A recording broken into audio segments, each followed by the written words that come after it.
Welcome back, dear students. For today's session, we are going to discuss today about, initially we are going to talk here about gynoecium or pistil, followed by the structure of megasporangium or ovule, and further we are going to also discuss about megasporogenesis and the female gametophyte, that is the embryo sac. Okay, so when we talk about the gynoecium or pistil, let me tell you, the carpels, can be in fact one or more. The presence of carpels, is what we call in a flower the gynoecium or pistil. So further, in simple sense we can say gynoecium as the female reproductive part of the flower. So as we studied in the earlier classes, androecium is the male reproductive part of the flower, whereas the pistil or the gynoecium is the female reproductive part of the flower. Fine. For instance, let us consider few important aspects here.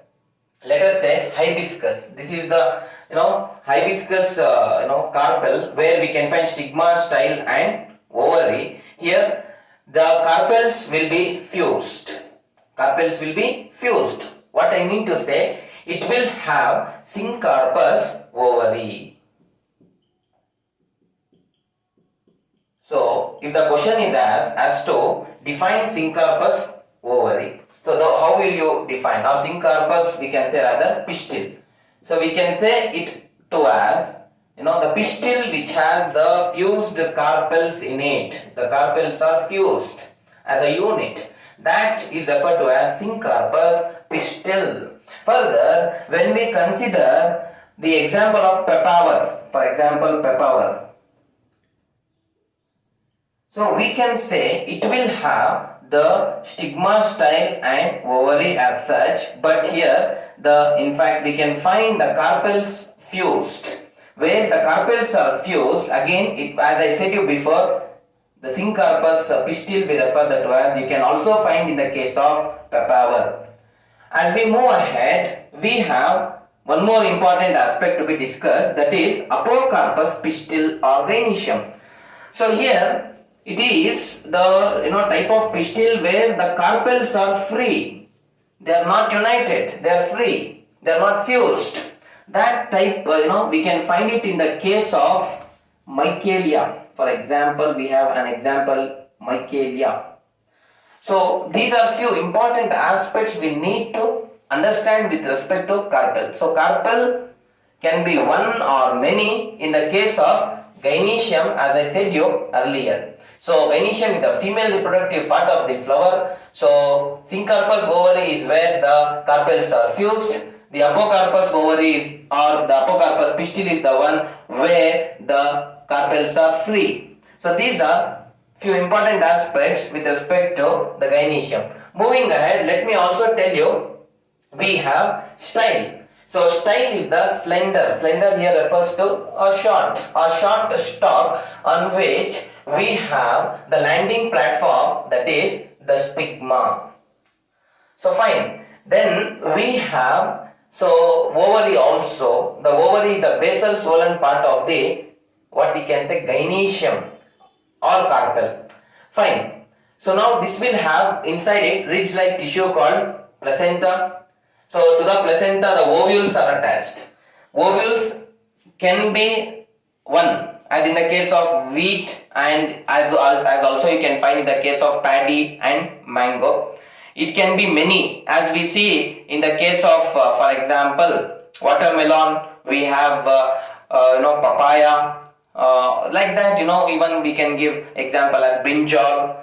Further moving ahead, it can also be in thousands, as in the case of papaver somniferum or poppy plant, what you refer it to as.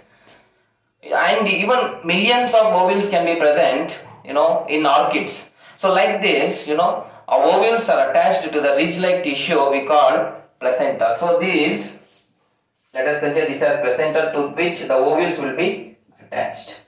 So now, the locule or the ovarian cavity, inside the cavity of the ovary which is present is called locule. So locule can be, it differs again. It can be just one unilocular, or bilocular, trilocular. If presence of 2 or 3, then we have in the same sense 4 locules, tetra, then pentalocular and multilocular. So as in the case of, for example, hibiscus we find that it is generally having what I can say the pentalocular ovary. So the arrangement of ovules in the locule of ovary is referred to as placentation, which we have earlier studied in our first PU classes. So anyway, so this is the basic introduction about the gynoecium or the pistil. Next, let us discuss about the structure of megasporangium, or we can also call that as the ovule. So as we all know that the megasporangium here in your syllabus it is inverted. We call that as Anatropous. We refer that to as Anatropous. In other sense, in simple sense, we can refer that to as inverted. So here the structure, when we talk of the ovule, let me tell you, as I just said you before, that the ovules are attached to the ridge-like tissue present in the locule of ovary, we call placenta. So in their arrangement we term it as placentation.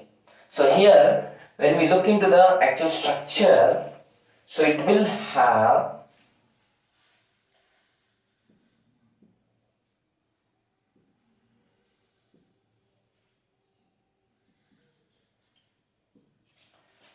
the integuments, which are nothing but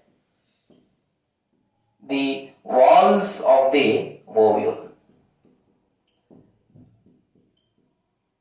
So these walls leave behind a pore.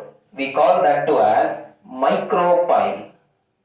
So generally micropyle is the site for the entry of pollen tube during double fertilization process, because see, this will leave behind the pore and it is very easy for the entry of the, in fact, the pollen tube to go and fuse, release the male gametes and fuse with the female gamete which is present inside the embryo sac. So to guide the male gametes of the pollen grains, there is one cellular thickening present here. We call that as filiform apparatus.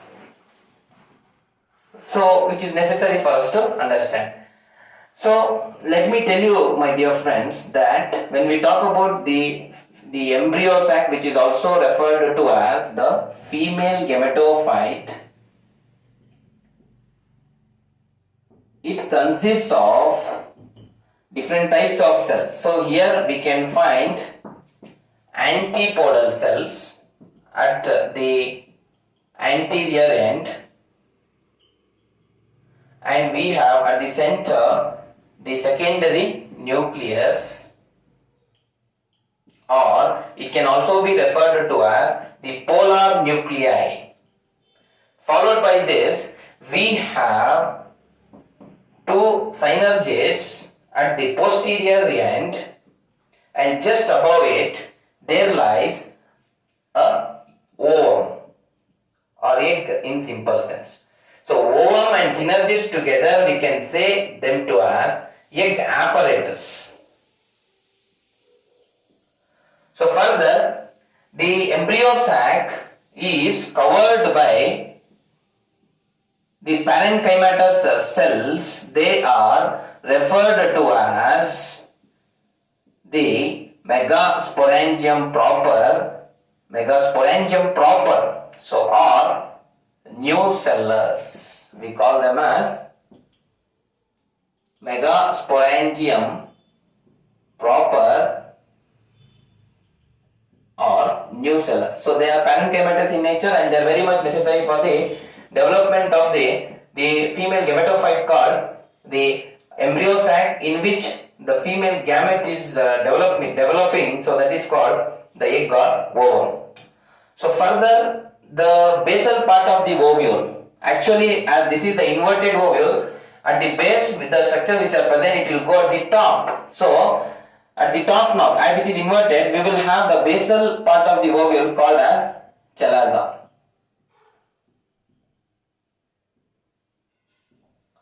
So, and as I said you before, my dear friends, that micropyle is the main entry for the pollen tube to go inside and fuse with the, in fact, the embryo sac having the egg and the secondary nucleus to complete the process of double fertilization.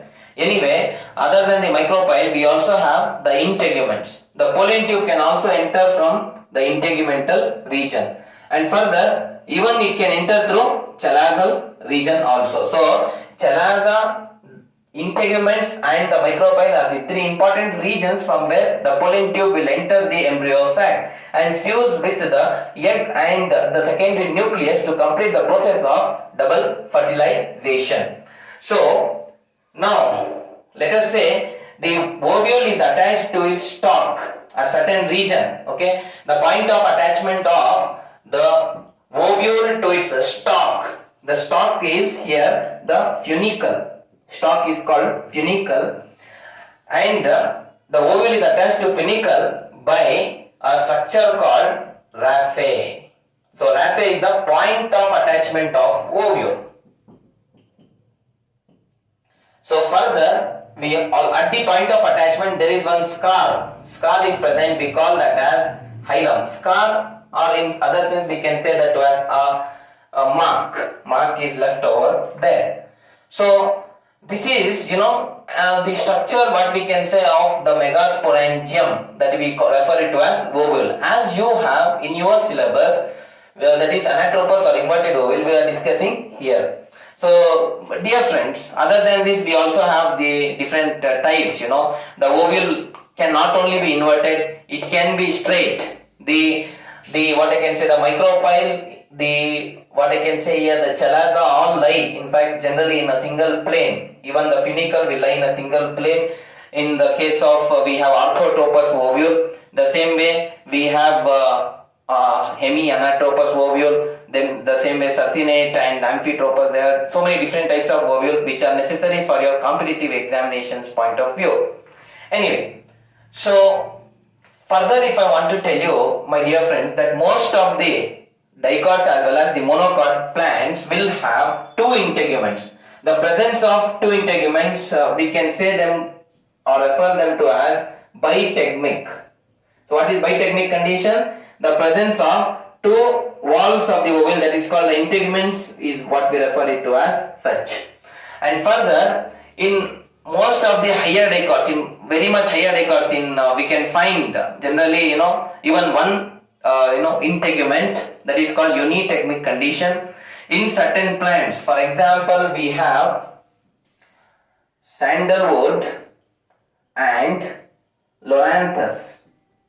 So in these two plants, we cannot find the integuments at all. So they are generally the parasitic plants. So in few plants, like for example, we have asphodelus. So here we can find aril. Aril is what? See, here we have one extra integument called aril in case of the asphodelus. So these are few important aspects you need to remember with respect to the structure of the megasporangium and the other parts of it and what are their important functions. Dear students, the next concept we are going to discuss here is about megasporogenesis. So let me tell you, first and foremost, I said you about embryo sac. So embryo sac here is referred to as the female gametophyte. So where the ova will also develop. Anyway, so the female gamete will be present inside the embryo sac. For that, before that, embryo sac should be formed. How the embryo sac is formed? If embryo sac has to be formed, it has to undergo a process called megasporogenesis. So, through megasporogenesis, there is production of megaspores. From the megaspores, the embryo sac will be developed. It depends on whether all the megaspores will form the embryo sac, or few of the megaspores will form, or a single megaspore will form. So there are different conditions which we need to take into consideration. So anyway, so as of now you remember, for the formation of embryo sac, it has to undergo a process called megasporogenesis, So when it occurs, there is formation of megaspores. From the megaspore, there is formation of embryo sac or the female gametophyte. Now my dear friends, let me tell you what is megasporogenesis. As I said you, genesis it is referring to, so it is the process. It is the process of formation of the megaspores through the reductional division. We call that as meiosis. So after the process of meiosis is completed, 4 megaspores will be formed. Now how it is formed, let me tell you. Say for example, we have in the nucellus region. Nucellus region is the region which is the covering region of the embryo sac. So there are certain cells which are generally present here, which are in the nucellus region, which are very larger in size, very big in size than compared to the surrounding cells. They have a very large cytoplasm and a very prominent nucleus. So then compared to the other cells which are normal in their size, normal nucleus, nucleus is not such prominent when compared to these cells. Alright. So anyway, so these are generally very much easily differentiable when compared to the other cells. These cells are called archisporial cells. From these archisporial cells, there is formation of, the archisporial undergoes periclinal division. Periclinal division. That means to say for example, if this will divide as such, like this manner. So what will happen? Say we have, let us say this is just one cell I have taken. So it will undergo periclinal division, and after it undergoes the periclinal division, it forms, 2 cells. The outer parietal cell, and then we have the inner sporogenous cell. And this sporogenous cell will function as mother cell, or rather we can say megaspore mother cell. So now from this sporogenous cell, that is the inner cell, there is formation of 4 megaspore tetrads. They are very much linearly arranged. So these are called megaspore tetrads. So my dear friends, remember one thing is that 3 of these cells towards the micropylar end will degenerate. Micropylar end in general ovule, it is at the top end, and the chalaza end at the basal end. So in that sense I am speaking here. So 3 cells towards the micropylar end will degenerate, and 1 cell which is present towards the chalazal end will be functional. So only 1 cell will be generally functional. So this is this type of form one megaspore. This megaspore, the single megaspore which is present, will lead to the formation of embryo sac. Embryo sac will be formed from this. There is formation of embryo sac with a single nucleus inside it. Anyway, so now this type of development is called as monosporic embryo sac development.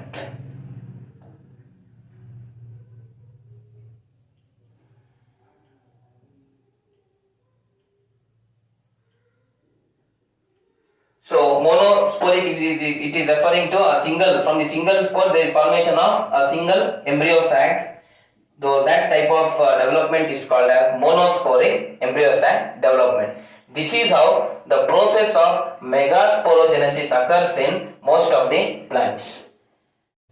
Dear friends, next let us discuss about the embryo sac development.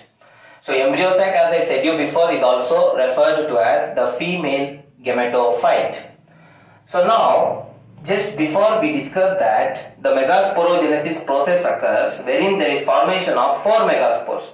Out of those 4 megaspores which are formed, 3 towards the anterior end, that is towards the micropylar end, the 3 megaspores will degenerate, and only the one towards the chalazal end will be functional, so it will develop into an embryo sac. So initially it will have a single nucleus.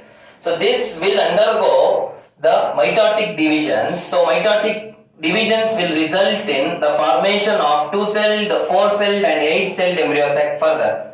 So 3 successive mitotic divisions will occur. After the end of the 3rd mitotic division, we can find 8 nucleated stage here. But still there is no formation of cell wall. 4 different types of cells which are formed inside the embryo sac.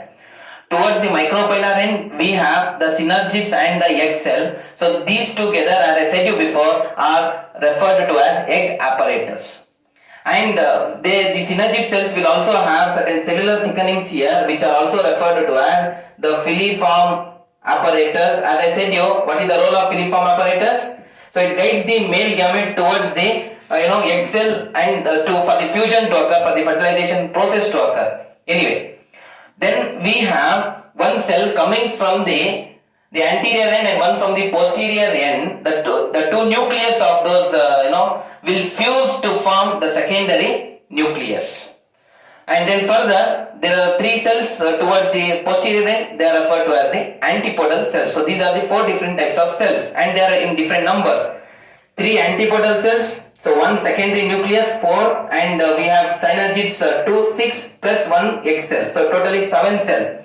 But the nucleus which are present inside them is 8. So as I said, your 2 nucleus are fused. In the case of secondary nucleus, we have totally 8 nucleus and 7 cell.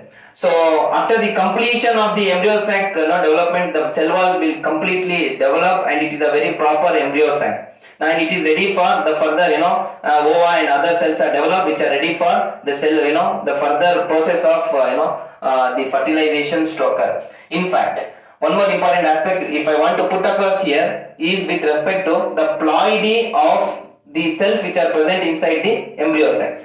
So what do you mean by ploidy? Ploidy are nothing but number of chromosomes which are present in the cells of here embryo sac we need to consider. Anyway. So synergids and egg cell are haploid in nature. They carry single set of chromosomes. Secondary nucleus, as it is fused with 2 nuclei, so it will remain diploid.